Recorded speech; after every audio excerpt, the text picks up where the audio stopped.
지난 월요일 우리 교회가 약 550여 명의 목회자들을 섬겼습니다. 강의로 섬겼고 또 격려 지원금도 드렸고요. 작게는 110만 원, 크게는 300, 500 이렇게 해서 드렸는데, 어떤 분들은 너무나 감사해서 또 11조를 우리 교회로 보내왔어요. 이분들은 그거 몇 배로 좀 보내주라고 제가 또 지시를 했습니다. 여러분들의 헌신과 수고로 이루어진 것인데 정말 반응이 상당히 굉장히 뜨거웠습니다. 우리같이 부족하고 연약한 사람들을 통하여 이런 일을 할 수 있었다고 하는 게 얼마나 감사한지 알 수가 없었어요. 저는 우리가 약할 때 강함을 주시고 또 가난할 때 부유함을 주시는 우리 하나님께 감사할 때마다 자꾸 막 이런 노래가 떠오르더라고요. 다 할 수는 없고 후렴만 좀 불러볼까요? 내가 약할 때 강함 주고 가난할 때 우리를 부욕해 하신 나의 주 감사. 내가 약할 때 강함 주고 가난할 때 우리를 부욕해 하신 나의 주 감사. 여러분, 감사하면 하나님 앞에 우리 박수 한번 합시다. 네. 너무 감사하잖아요. 근데 여러분, 행복 중독증이라는 말을 들어보셨습니까? 이 말은 미국의 경제학자 리처드 이스털린 교수가 맨 먼저 썼던 단어이기도 합니다. 여러분, 이스털린 하면 우리나라 말로 어떻게 조크를 할 수 있냐? 아이고, 다 틀려버렸다. 이스털린, 다 틀렸다. 근데 이렇게 말하니까 누가 그러더라고요. 목사님, 제비집을 영어로 어떻게 조크 할 수 있나요? 그랬더니 난 모르겠다고 그랬더니 카바레라고 하더라고요. 왜냐면 제비들이 카바레에 아주 그냥 포진을 해 있잖아요. 카바레. 또 군만두 있잖아요. 중국집에 가면 군만두 있잖아요. 얼마나 맛있어요. 군만두를 또 영어 조크를 어떻게 한 줄 아세요? 서비스입니다. 서비스라는 거야. 그런데 또 돼지가 빵구를 낀대요. 우리 남진 양은 돼지가 빵구를 끼는 걸 영어 조크로 뭐라고 하느냐? 돈가스. 아이 참. 어쨌든 간에 이스톨린, 이름을 절대로 잊어먹을 수가 없어요. 리차드 이스톨린. 이렇게 영어를 외우다 보니까 이런 그가 논문을 발표했어요. 내용이 골자는 이런 것입니다. 평균 이상의 고소득자가 저소득자들보다 높은 행복을 절대적으로 갖는가? 그게 아니더라는 거예요. 이유를 알아봤더니 한 나라의 소득이 주택, 식량, 물, 에너지에 대한 수요를 충족시킬 기본 수준을 넘어서면서 경제가 아무리 성장한다 한들 국민 평균 행복감이 증가하지 않더라는 겁니다. 바로 이러한 현상을 경제학자 리처드 이스털린의 이름을 따가지고 뭐라고 했느냐? 이스털린 패러독스라고 그렇게 이야기합니다. 사람이 많은 부를 가지고 있으면 행복한가? 그에 의하면 결코 그렇지 않다는 겁니다. 지식이 늘어난다고 해서 자유가 넘치는 것도 아니고요, 돈이 늘어난다고 해서 행복이 비례되는 건 아니더라는 거예요. 그러면서 그는 행복의 함정이라는 말을 썼어요. 사람은 왜 가질수록 행복이 줄어드는가? 왜 그 부자들이, 왜 그렇게 유명한 사람들이 생을 포기하는 거예요? 불행하니까 그렇죠. 행복의 함정 속에 빠졌던 것이죠. 이게요, 사람들이 가지고 있으면 많은 것을 누리게 되면 이게 일상화되고 관성화되는 거예요. 이게 행복과 전혀 관계가 없더라는 거예요. 그런 의미에서 라저 파텔 교수는요, 경제학의 배신이라는 썼어요. 경제학의 배신이라는 책을 썼어요. 그 역시 그 책에서 이스털린 교수의 논문을 인용하면서 인간은 계속해서 행복을 소유하려면 더 많이 가져야 돼. 난 50억을 벌어서 행복한 줄 알았더니 세상에 저기 200억 번 놈이 있네요. 그러니까 괜히 내가 얼마나 또 짜증납니까? 그 사람 믿고 말이죠. 그래서 더 많은 것을 소유해야 행복하는데 그것은 뭐냐? 행복의 함정이요, 행복의 중독에 빠지는 거라 이 말이에요. 행복의 중독에 걸린 사람은 결코 감사가 없어요. 만족이 없습니다. 나보다 더 많이 가진 사람을 생각하지 무슨 감사가 있겠습니까? 충분히 먹고 살 만큼 충분히 행복할 만한 요건을 가졌는데도 불구하고 그 사람에게 감사가 사라지면 어떻게 되느냐? 지옥의 삶을 살아가게 된다는 것입니다. 그걸 오스카 와일드라는 사람이 그날 이후라는 단편 소설에서 지옥의 단편을 소개하고 있습니다. 이 책이 번역이 되지 않았어요. 최병락 목사님이 쓴 쏟아지는 은혜라는 책에서 이 소설이 소개가 되었는데, 예수님이 어느 날 이제 길을 걷고 있는 중에 고주망태 한 남자를 만나서 술주정꾼, 예수님은 왜 이렇게 술을 먹고 대낮에 비틀거리고 살아가느냐고 책망을 하시니까 술주정꾼이 예수님께 이런 대답을 하는 거예요. 예수님, 저 옛날에 난 안진뱅이였습니다. 예수님이 저를 일어나게 해주셨잖아요. 그때는 감사했는데 일어난들 무슨 소용이 있어요? 당신이 나를 고쳐주기 전에는 내가 동양아치라도 해서 배는 고프지 않았는데, 아유, 내가 거론하고 나서 좋은 직업을 구하려고 아무리 돌아다니도 구직이 안 되는 거요. 지금은 다리가 성하니 뭐 동양아치도 못하고 거지 노릇도 못하고 말이죠. 참. 주님은 또 길을 걸어가시다가 남자를 유혹하는 창녀를 만납니다. 주님께서 이 여자를 보시며 어찌하여 이런 생활로 돌아왔느냐고 물어봐요. 처음에 우리 예수님께서 율락가에서 저를 구원해 주실 때 참 감사했습니다. 근데 거기서 손발을 씻고 나와서 할 일이 없어요. 중노동을 하려니까 너무나 힘들고 시간이 흐를수록 찾아오는 생활의 권태와 고독으로 나는 다시 창녀 생활로 돌아갔습니다. 주님께서 또 다른 마을을 가셨어요.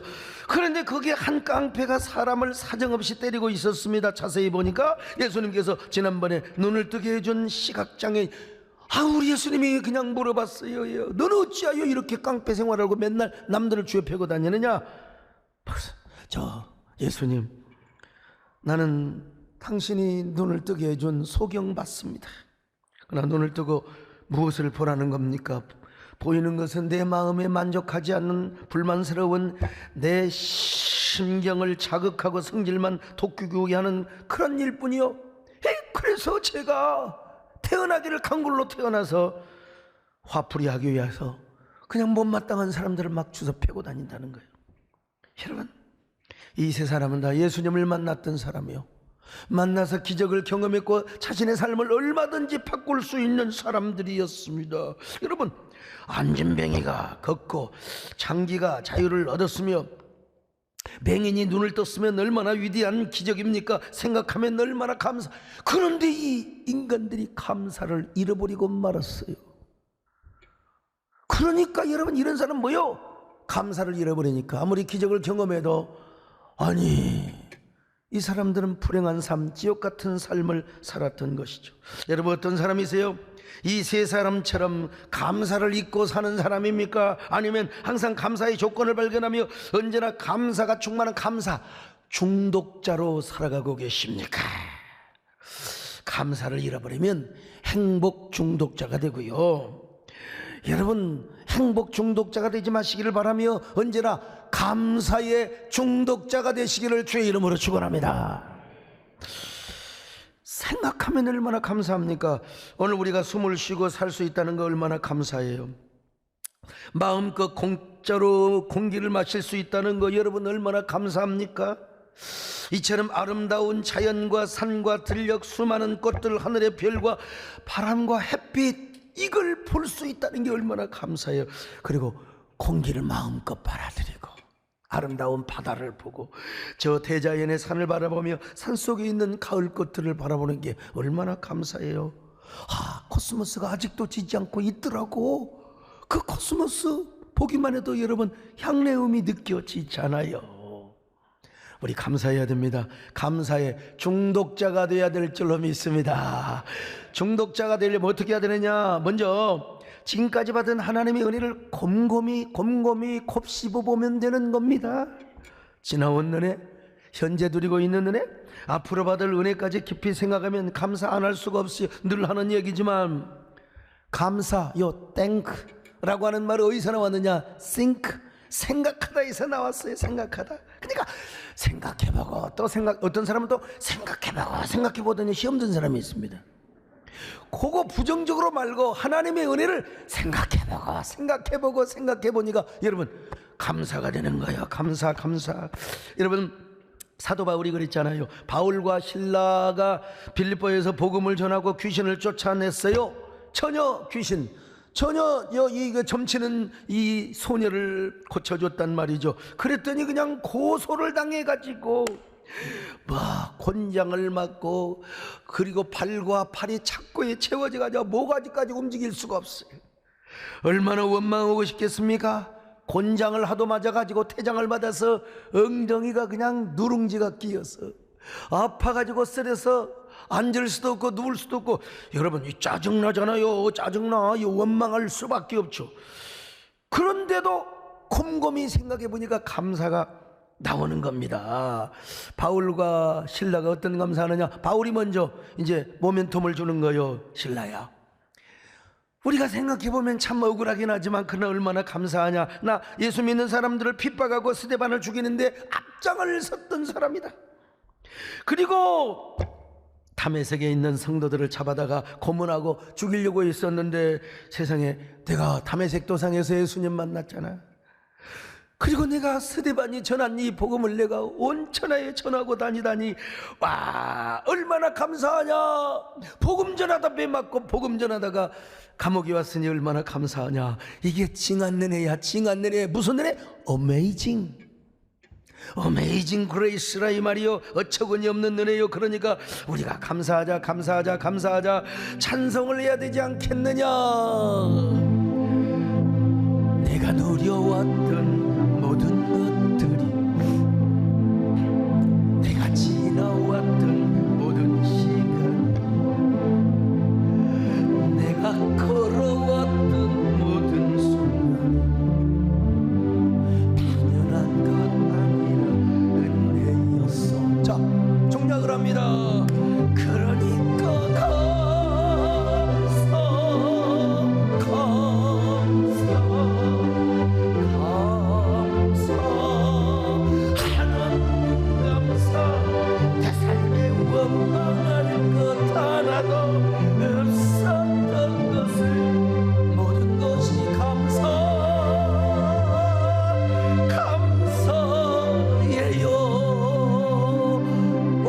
감사하는 분들은 다시 아멘 하시기 바랍니다.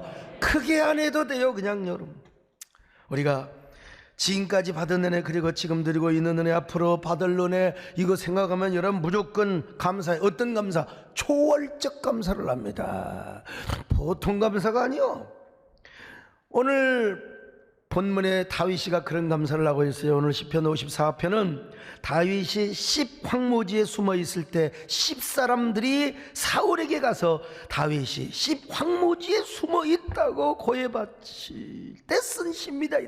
얼마나 배신감이 가득한데, 이미 사울 왕이 3,000명의 군사를 거느리고 다윗을 포위하여 오고 있었던 때에 썼던 시입니다. 자, 그 배경을 한번 볼까요? 사무엘상 23장 19절로 20절입니다. 시작. 그때에 10사람들이 기브아에 이르러 사울에게 나와 이르되 다윗이 우리와 함께 광야 남쪽 하길라산 숲을 요새에 숨지 아니하였나이까. 그러한즉 왕은 내려오시기를 원하시는 대로 내려오소서. 그를 왕의 손에 넘길 것이 우리의 의문이이다 하니. 10사람들이 어느 날 사울왕에게 찾아가가지고 다윗이 우리 동네에 숨어있다고, 10 황무지에 숨어있다고. 이런 10사람들은 어떤 사람들입니까? 이 발음을 제가 잘 하려고 노력합니다. 참 10사람들. 이 사람들은 그일라 사람들과 이웃사촌입니다. 다윗이 과거에 그일라를 구원해 줬어요. 블레셋으로 잡혀갔던 사람들을 다 구해 줬거든요.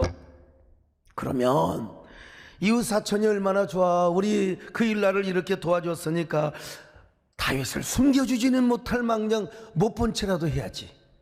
뭐가 그렇게 좋다고 달려가 가지고 사울왕한테 가서 지금 저 다윗이 우리 동네에 숨어 있다고. 이런 세상에, 이런 배신자. 그래서 다윗은 깊은 배신감을 느끼며 사울의 군사들에게 쫓겨서 이곳저곳 지금 도망다니고 있는 것입니다. 자, 25절로 26절입니다. 시작. 사울과 그의 사람들이 찾으러 온 것을 어떤 사람이 다윗에게 아뢰매 이에 다윗이 바위로 내려가 마온 황무지에 있더니 사울이 듣고 마온 황무지로 다윗을 따라가서는 사울이 산 이쪽으로 가매 다윗과 그의 사람들은 산 저쪽으로 가며 다윗이 사울을 두려워하여 급히 피하려 하였으니 이는 사울과 그의 사람들이 다윗과 그의 사람들을 에워싸고 잡으려 함이었더라. 여러분, 이런 위중한 시기에 다윗이가 쓴 시입니다. 다윗이가 시 쓰기 전에 뭐 한 줄 아세요? 기도했어요. 하나님 도와주세요. 자, 54편 1절로 2절입니다. 시작. 하나님이여 주의 이름으로 나를 구원하시고 주의 힘으로 나를 변호하소서. 하나님이여 내 기도를 들으시며 내 입의 말에 귀를 기울이소서. 그렇게 기도하며 생각하다 보니까 지난날 베풀어 주신 하나님의 은혜가 생각이 나는 거요. 4절로 5절입니다. 하나님은 나를 돕는 이시며 주께서는 내 생명을 붙들어 주시는 이시니이다. 주께서는 내 원수에게 악으로 갚으시리니 주의 성실하심으로 그들을 멸하소서. 언제나 우리 하나님은 신실하신 하나님이셨어요. 원수들을 갚으신 우리 하나님이여 나를 도와주셨던. 그러니까 생각해보니까 봐, 이번에도 하나님이 도와줄 것 같거든요. 그래서 감사하는 마음이 생기고 막 갑자기 춤을 추고 싶을 정도로 막 그냥 기쁨이 막 솟구치는 거예요. 그래서 뭐라고 말합니까? 내가 지금 낙헌제로 하나님께 제사를 드리겠다는 겁니다. 낙헌제로. 자, 시편 54편 6절입니다. 시작. 내가 낙헌제로 주께 제사하리이다. 여호와여 주의 이름에 감사하오리니 주의 이름이 선하심이니이다. 여기 낙헌제가 히브리 말로 네다바, 자원제란 말입니다. 그냥 자원제가 아니고 막 사람 참 환장해버려요. 너무나 좋아가지고 막 기뻐가지고 이 기쁨을 주체할 수 없어. 그래서 막 혼자 괜히 기분이 좋아서 막 가슴이 설려여서 하나님께 드리는 제사요. 이 기쁨을 도대체가 주체할 수가 없어요. 그래서 다윗은 그 상황에서 십 황무지에 있는 하길레산 중턱에 올라가서 뭘 하느냐? 낙헌제를 드립니다. 이거 맨날 들어도 진짜 은혜가 됩니다. 낙헌제를 들어요. 하나님께서 감사해서, 우리 하나님께 감사해서 감사를 드리지만 아마 사울왕과 십사람들한테 죄송합니다. 또 십사람, 요 십사람들을 보란 듯이 아마 다윗이가 낙헌제를 드렸을 것입니다. 사울왕, 당신이 나를 잡는다고 세상에 장인 영감이 사유를 이렇게 잡을 수가 있어요? 잡을 테면 잡아보시오. 사람이 한 번 죽지 두 번 죽습니까? 죽을 때 죽더라도 나는 보란듯이 내가 예배라도 한번 드리고 죽겠습니다. 죽을 바에야 내가 낙헌제 하나님께 제대로 제사 한번 드리고 죽겠습니다. 그리고 저기 저 십사람들을 향하여, 어이, 당신들 그렇게 어리도 없어? 내가 그 일라 사람들을 구원해 주었는데 당신이 나를 숨겨주지는 못할 망정 나를 밀고를 한다고 당신들 언젠가 피눈물을 흘릴 날이 있을 거야. 피눈물을 흘리며 후회할 날이 있을 거예요. 후회하지 않아요. 그런 거 웃겨?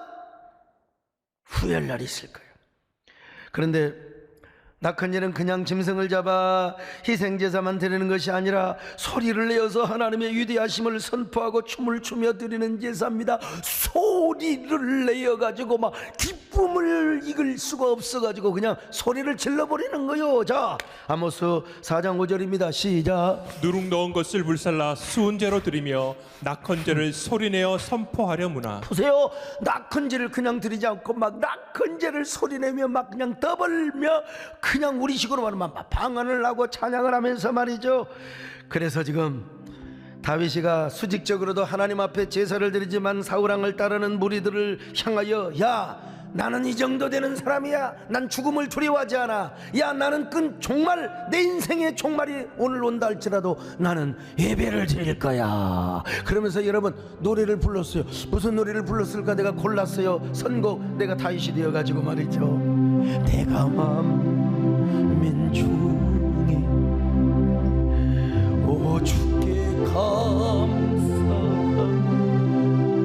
주님을 찬양하리. 열방 중에 주의 자는 감사 하늘을 비치고 주의 진리는 넓은 궁창에 이르리니 하늘 위에 높이 들리며 주의 영광을 온 세상에 하늘 위에 높이 들리세 주의 영광 주의 영광 주의 영광을 온 세계 위에 이게 찬송 부르는 걸 보면 막 어떤 사람은 자기가 다윗이 되어가지고 막 근데 어떤 사람은 주의 영광을 이런 사람은 난 보면 좀 가끔 이해가 안 돼요. 엄청나네. 예? 우리가요 다윗이가 그때 표정 관리를 어떻게 했을까? 다윗이가 얼마나 그 감격 주체할 수 없는 기쁨을 이기지 못해가지고 아마 춤을 추고도 남았을 겁니다. 그냥 여러분 죽음 앞에서 어차피 마지막 예배라고 생각하니까 말이죠. 오늘 우리도요 좀 표정 관리 좀 잘하면 좋겠어요. 정말로 할 때 그렇게 감정이 없어가지고요. 오늘 뭐 잠깐 얘기했는데 군대를 앞두고 기도를 받으러 왔어요. 그래가지고 야 너 뭐 하느냐? 나는 악기를 한 줄 알았는데 노래를 한대요. 실용음악. 그래서 내 앞에서 야 한번 노래 해볼래? 여러분 목사 앞에서 이제 다음에 하겠습니다 그러지? 예 하겠습니다 하는 놈은 별로 없습니다 여러분. 그래서 한번 해봐라. 그랬더니 그냥 딱 일어나서 하는 거예요. 야 이게 내 젊을 때 그랬거든 사실. 그래서 그래갖고 내가 이제 청년부의 노래를 시켰는데 보세요 여러분. 자 오늘 표정 관리하고 후렴을 합시다. 하늘 위에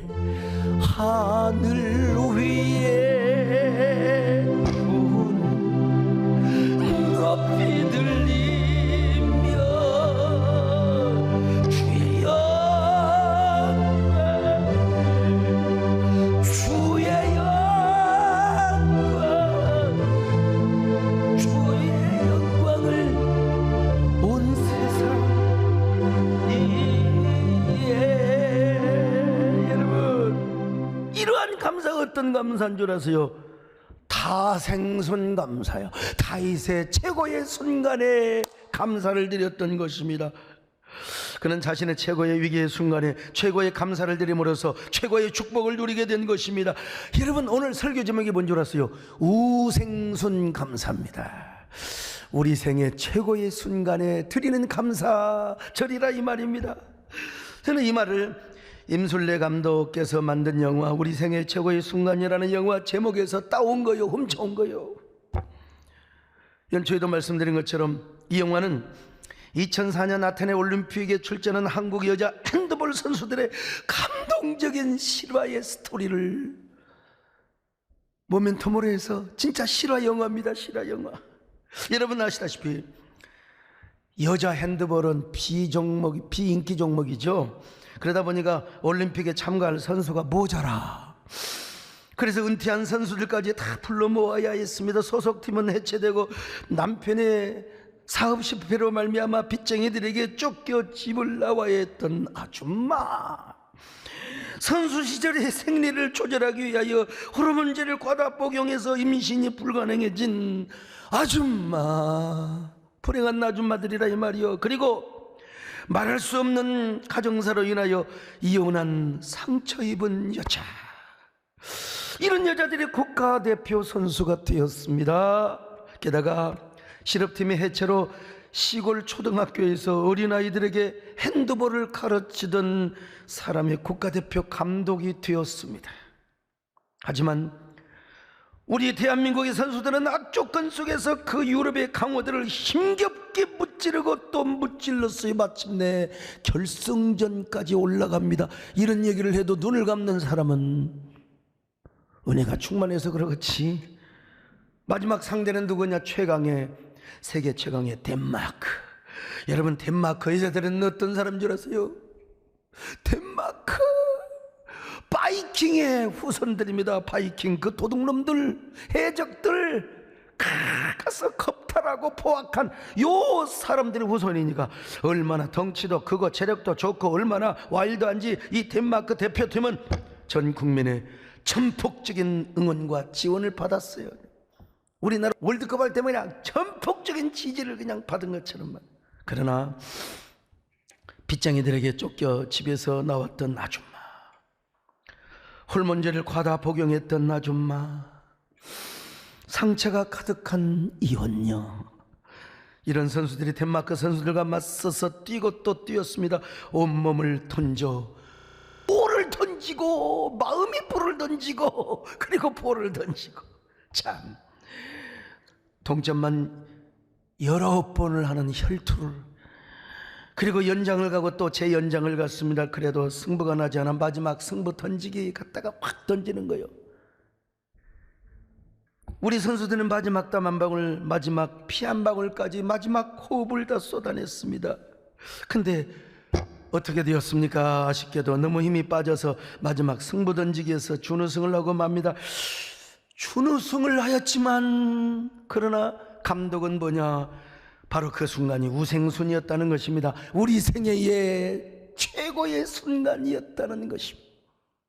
그분들처럼 우리도 금주에 우생순 감사를 드려보고 누려보자고 이번 주일을 뭐라고 했냐? 우생순 추수감사주일이라.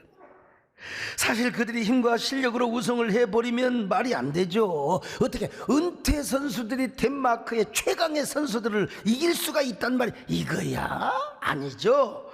전 국민의 지지와 호응을 받은 덴마크 대표팀을 이겼다면 그것은 우리 생애의 최고의 아름다운 순간이 아니죠. 어쩌다가 굴러온 행운의 순간이고, 뭐 어쩌다가 굴러온 그냥 아주 뭡니까? 로또의 순간이죠. 로또. 만약 영화 감독이 각색하여 우리 팀을 또 1등으로 만들었다면 그 영화는 삼류 영화가 되어버리고 말 겁니다. 그러나 피와 땀의 결과가 아닌 온 국민과 선수들의 눈물이 시공간을 초월하여 눈물이 파도를 치고 바다를 이루었다면 문제는 달라질 수 있겠죠. 그 악조건 속에서도 최선을 다하여 자기들만의 땀과 눈물과 피를 바쳐 거둔 아쉬운 준우승이에요. 온 국민을 울렸고 관객을 울렸어요. 우리가 너무 여자 핸드볼에 너무나 관심을 두지 않았다. 그러나 여러분, 우승보다 빛난 준우승 있지 않습니까? 우승보다. 아니, 세상적으로는 준우승이었지만 핸드볼 선수에게는 우승 그 자체였습니다. 그리고 우리 국민 모두에게도 우승 자체였습니다. 그런 의미에서 우리가 우생순 추수 감사주의를 맞이하고 있는 것입니다. 저는 위드 코로나 시기 속에서도 우생순 추수감사주의를 지킨다는 걸 생각하고 설교 준비를 하면서 마음이 막 뭉클함.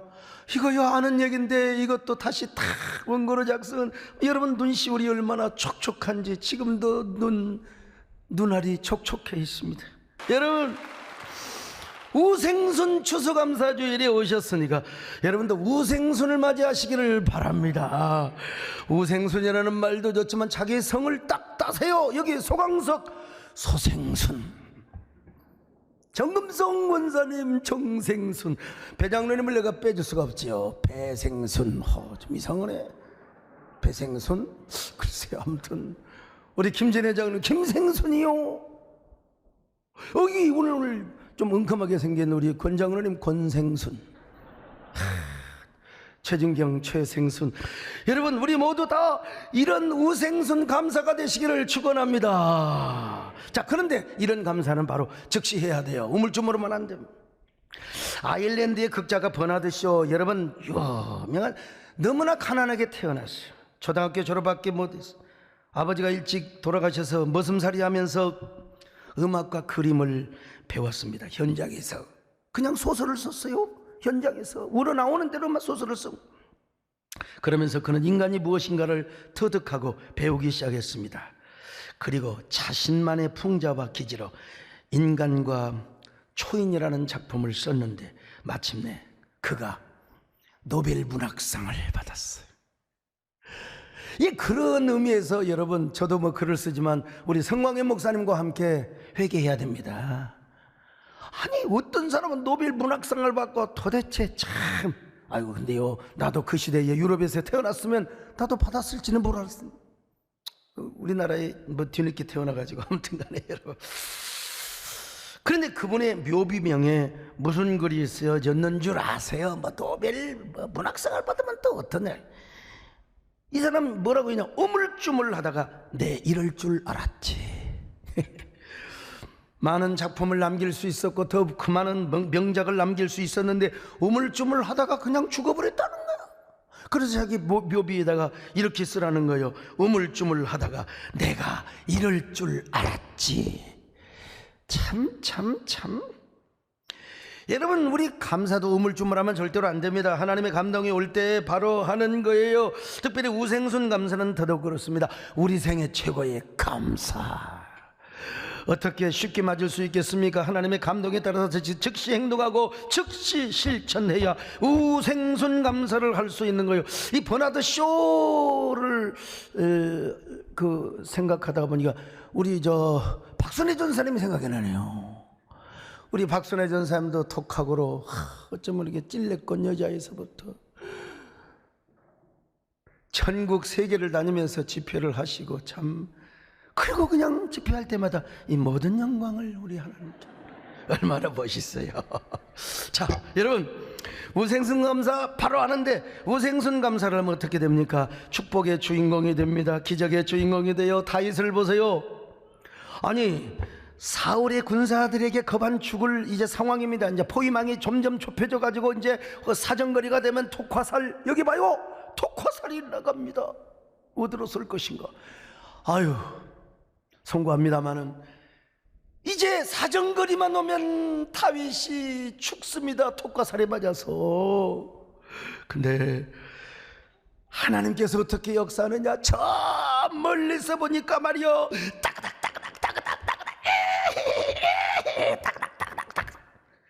말을 타고 말이죠, 그냥 전령이 오는데 폐하 급한 일이 옵니다. 큰일 났사옵니다. 저 블레셋 놈들이 이스라엘을 침노하여 기브아로 오고 있나이다. 폐하 어서 말머리를 돌려서 회군하시어 기브아를 지켜내셔야 됩니다.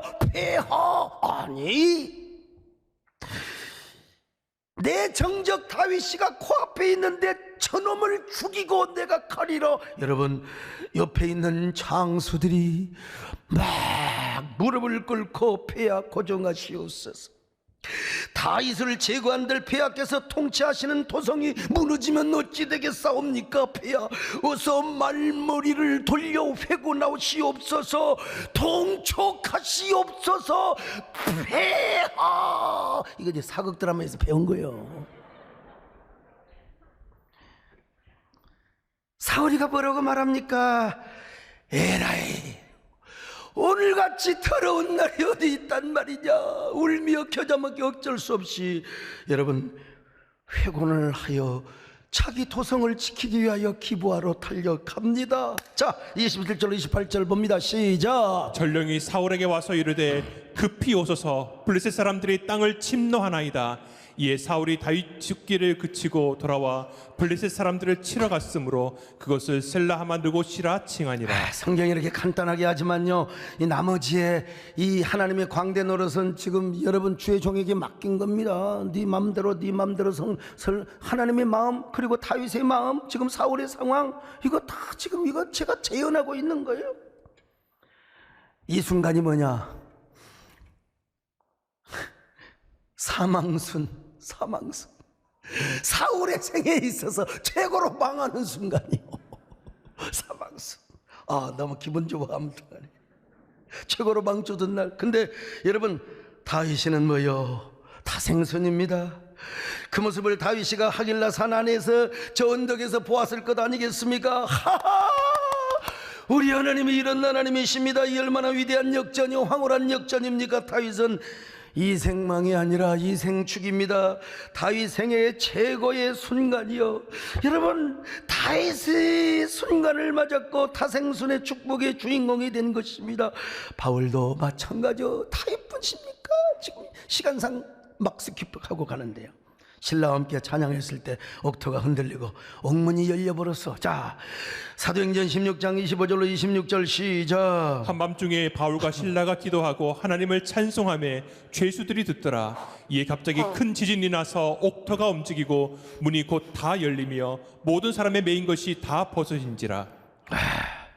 아마도 옥터가 흔들리고 옥문이 열렸을 때 깜짝 놀랐을 거예요. 이거 어떻게 생각해 보십시오. 지금 우리가 감옥에 갇혔는데 그 감옥터가 흔들리더니 막 그냥 옥문이 싹 열려갖고 야 사울아 바울아 튀어라. 이 얼마나 근데 간수가 이제 죽으려고 자결 하려고 죄수 잃어버리면 자기가 사형당하니까 다윗이가 우리 안 튀어, 우리 도망 안 갈 테니까 걱정하지 마라. 그래 뭐라 그래요? 선생이여, 우리가 어찌하여 구원을 얻을 수 있겠습니까? 어찌하여. 자 29절로 30절 시작. 간수가 등불을 달라고 하며 뛰어들어가 무서워 떨며 바울과 신라 앞에 엎드리고 그들을 데리고 나가 이르되 선생들이여 내가 어떻게 하여야 구원을 받으리까 하거늘. 여러분, 다윗도 그렇고 바울도 그렇습니다. 하나님의 임재를 보았어. 느끼는 게 아니라 이미 봐버린 거예요. 하나님의 기적을 봐버린 거예요. 그러니까 성령님의 운행을, 하나님의 운행을 노래하지 않을 수가 없는 거죠. 주 여기 운행하시네. 나 경배,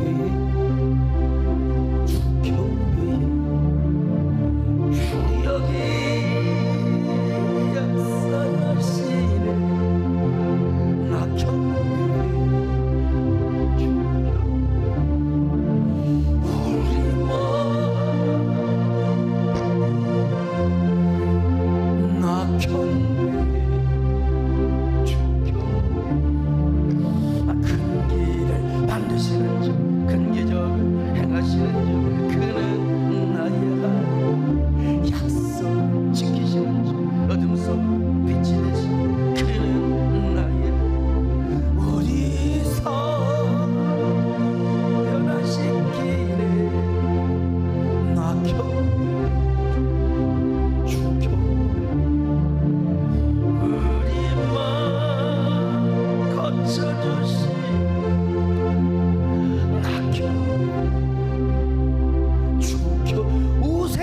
감사를 드리면 우리에게도 기적이 일어납니다.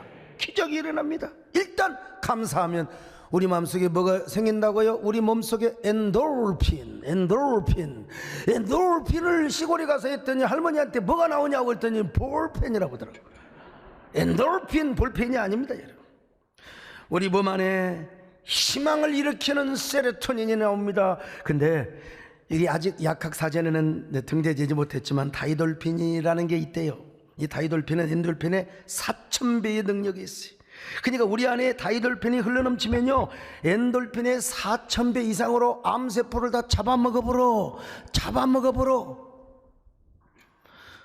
언제 다이돌핀이 나오느냐? 감사할 때, 우생순의 감사를 할 때. 건강뿐입니까? 감사하면 우리 상황도 달라져요. 다윗 보세요. 블레셋 군사 왔지요. 바울은 말이요, 옥문 열렸지요. 얼마나 대단한 감사입니까? 손영원 목사님이 미국 유학 준비하던 두 아들이 공산당에 의해서 죽었잖아요. 한 명만 죽어도 두 명이 죽었어, 두 명이. 근데 손영원 목사님 참 대단해. 우리는 할 수 없는, 그러니까 그분의 감사, 그분의 사랑에 대해서 말하기가 너무나 누가 돼요. 정말 너무나 누가 되는 거예요. 근데 그분이 장례식을 마치고 나서 감사헌금 10,000원을 바쳤대요. 10,000원. 근데 저 10,000원은 지금으로 생각하면 안 돼. 그때 당시에 10,000원은 손영원 목사님이 10년치 받을 사례금이랍니다. 10년치. 배장용 장로님 도전을 받읍시다. 할렐루야. 세상에 10년치 벌 돈이요? 오늘 여러분, 이래도 불평이 나오겠습니까? 이래도 짜증이 나오겠어요? 짜증이? 오늘 추수감사주일을 맞아서 우리 모두 감사로만 충만하시기를 바랍니다. 여러분, 우리 교회뿐만 아니라 우리 한국교회 모든 성도들이 감사할 때 코로나도 다 맥을 못 추고 저 어디로 동해 바다로 다 도망가서 거기 가서 저거들 다 죽고, 우리는 저 위드 코로나라고 하지만 이 코로나가 혹시 있더라도 다 백을 맺히고 고양이 앞에 쥐가 그냥 벌벌 떠는 것처럼. 오늘 우리 저 시장님 사모님 손숙자 집사님 오셨네. 우리 용인에서 이런 일이 먼저 일어났으면 좋겠습니다. 여러분 모두 다 이런 우생순의 주인공이 되시기를 축원합니다. 내가 누려왔던 모든 것들이, 내가 지나왔던 모든 순간,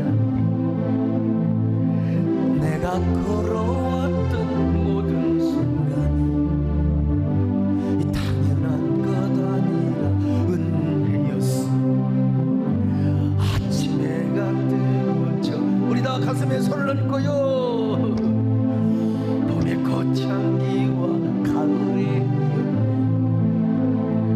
변하는 계절의 모든 순간, 당연한 것 아닌 은혜였어. 그러니까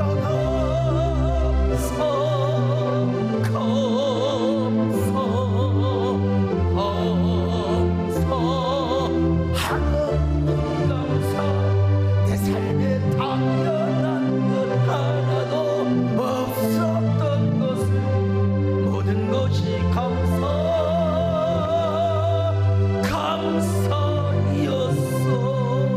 가슴에 손을 얹고 하나님 우생순의 주인공이 되게 하여 주시옵소서. 곰곰이 생각하면서 감사거리를 찾아서 지금 하나님 앞에 감사의 고백을 하시기를 바랍니다.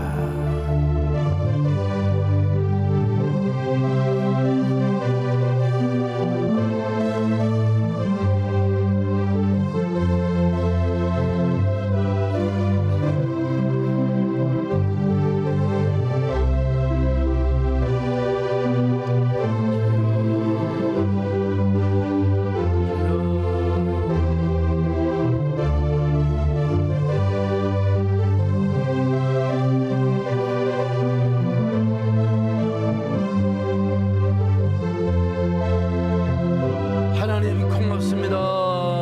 우리 모두 우생순의 주인공들이 되게 하여 주옵소서. 우생순의 감사의 꽃다발을 하나님께 드리게 하여 주옵소서. 그리고 우생순의 기적과 은혜가 저들 모두 주인공이 되게 하여 주시옵소서. 예수님의 이름으로 기도 올려옵나이다. 아멘.